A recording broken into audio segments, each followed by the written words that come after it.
Steam curled around me thick and heavy, wrapping my body in warmth as I sank deeper into the bath the house was supposed to be empty. My daughter wouldn't be home until tomorrow. I had the night to myself. My eyes fluttered, shut as I let myself unwind, my fingers lazily tracing the surface of the water, enjoying the sensation of warmth against my skin. It had been so long since it truly relaxed like this. I exhaled slowly, letting the tension melt away. Then the door swung open, a sharp inhale. Not Minime's snapped open. He stood there, tall, strong, frozen. His grip tightened around the towel slung over his shoulder, his chest rising and falling as if he'd forgotten how to breathe. My daughter's boyfriend. Liam. His gaze flickered briefly, but enough for me to see, its hawked giving way to something unreadable. Heat rushed to my face, my arms darting to cover myself, but it was too late. He had seen mesh. Sorry, I hissed. Voice cracked, his Adam's apple bobbing. Neither of us moved. A moment too long. Then he jerked away, breath sharp as he slammed the door shut behind him. I sat there, heart pounding in my ears, skin still flushed, but not just from the bath. He thought I wasn't home. He thought I was alone. But now we both knew. Exactly what the other had walked in, only should have. Been mortified, I should have screamed, covered myself something. But all I could think about was the look in his eyes before we get into it. Make sure to like this video and subscribe. It helps the channel grow tremendously, and I truly appreciate your support. Thank you. Now, let's continue the second the door slammed. I exhaled sharply, pressing a hand to my cast. My pulse thundered beneath my fingertips. I needed to pull myself together, grabbing a robe. I yanked it around me, but the fabric was thin, barely reaching mid-thigh. The sash, the only thing keeping it closed. It wasn't the most modest choice, but I wasn't about to dig through my closet with my daughter's boyfriend. Downstairs, Liam. I swallowed hard. By the time I reached the kitchen, they were already there, my daughter beaming. Liam sitting at the counter, one hand wrapped around a drink. He looked up the moment I walked in, and he stared. It lasted only a second before he dropped his gaze, shifting in his seat, his grip tightening around the glass. He wasn't supposed to be here, but then my daughter turned home, all smiles. Mom, I hope it's okay, Liam's staying the night. I hesitated. His presence was already too much already, too close. But what could I say? I forced a smile. Of course, make yourself at home. Liam lifted his glass slightly, in acknowledgement, but his eyes flickered over me once more, just for a moment. Just enough to make my skin burn. I tightened my robe. This was going to be long. Night had fallen, and the house had settled into a heavy silence. After dinner, Mia and Liam had retreated to her room for the night, their laughter fading behind the closed door. I had lingered downstairs for a while, sipping tea, trying to calm my nerves, trying to shake the way his eyes had lingered on me now. In my bed, I stared at the ceiling, willing myself to sleep. Then I heard it, soft at first, muffled, a quiet shift of sheets, a hushed whisper, and then a sound that made my breath freeze in my chest. Amo. And I tensed for a moment.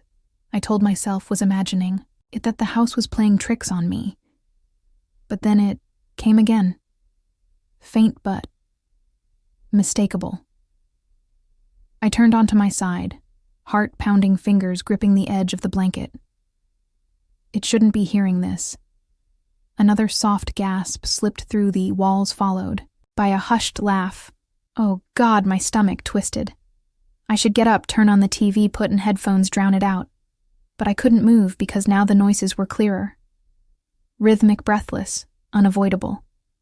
My face burned as I lay there, stiff, unsure what to do with myself with this entire situation. This was wrong. I shouldn't be hearing this yet.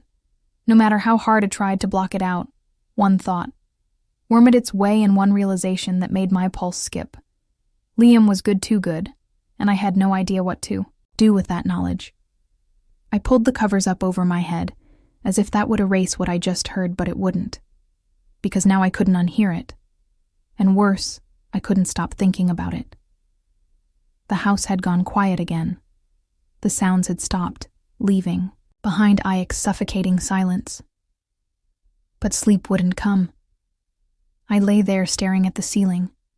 My mind refused to settle. No matter how much I tried to push it away, it lingered the way I had, frozen, trapped in the moment, unable to stop. Listening with a frustrated sigh, I threw back the covers and got out of bed. I needed something to clear my head, padding down the stairs. I made my way to the kitchen, the cool tile grounding me's. I reached for a bottle of wine.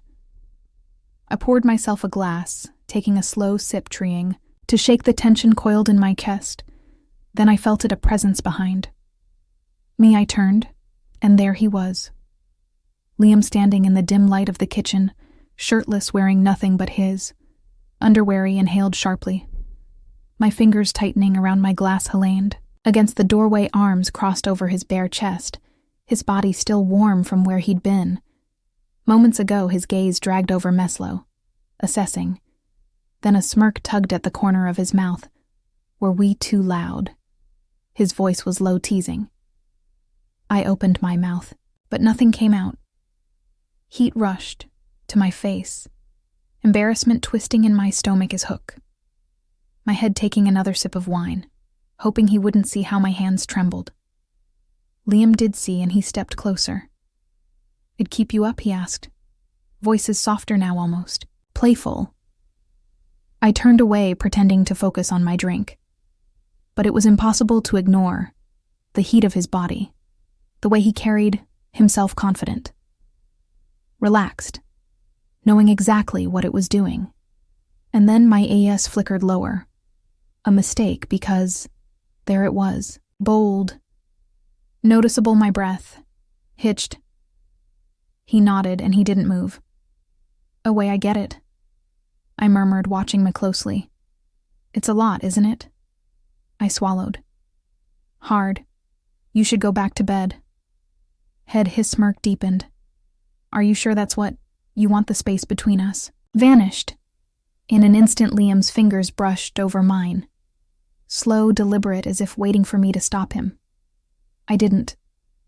My breath caught as he guided my hand lower, pressing it against the undeniable shape of him, solid, hot, and mistakable. My fingers curled. On instinct, my pulse roaring in my ears, his gaze never left, mine watching, waiting, daring me. "See what you do to me."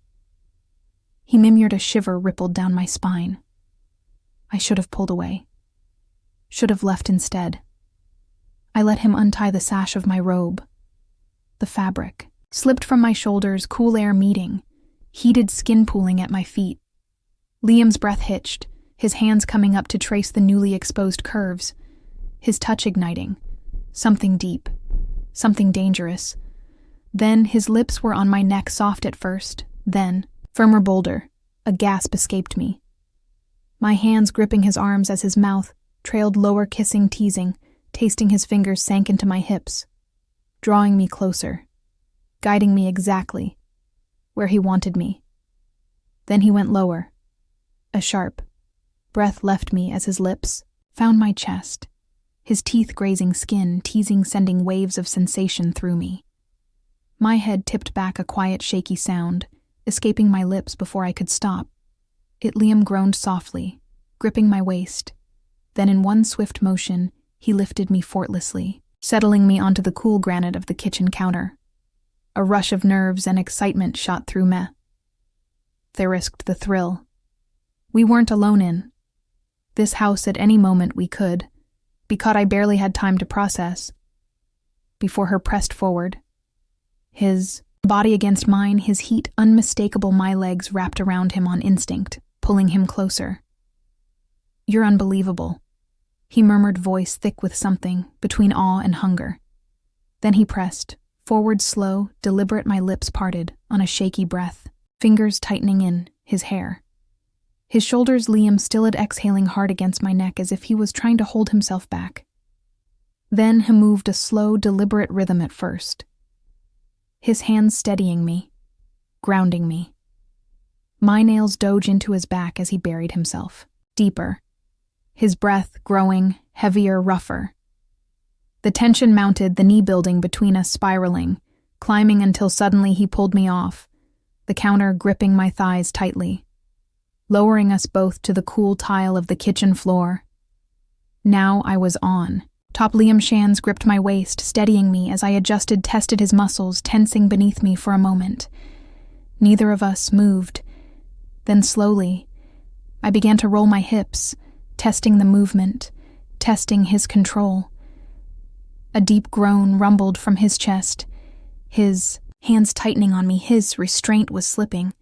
I set the pace, slow at first, watching the way his jaw clenched, the way his fingers twitched against my skin as if resisting the urge to take over.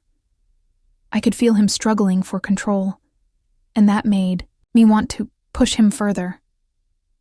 I leaned down, my lips hovering just over his teasing. His breath hitched, his hands sliding up my back, pulling me closer, trying to erase the space between us. The rhythm grew. Urgent, a fire licking at my skin, pulling me higher. Until it shattered, I gasped. His name, my body trembling against him, head falling forward onto his chest. Liam groaned, his grip tightening, his body following mine.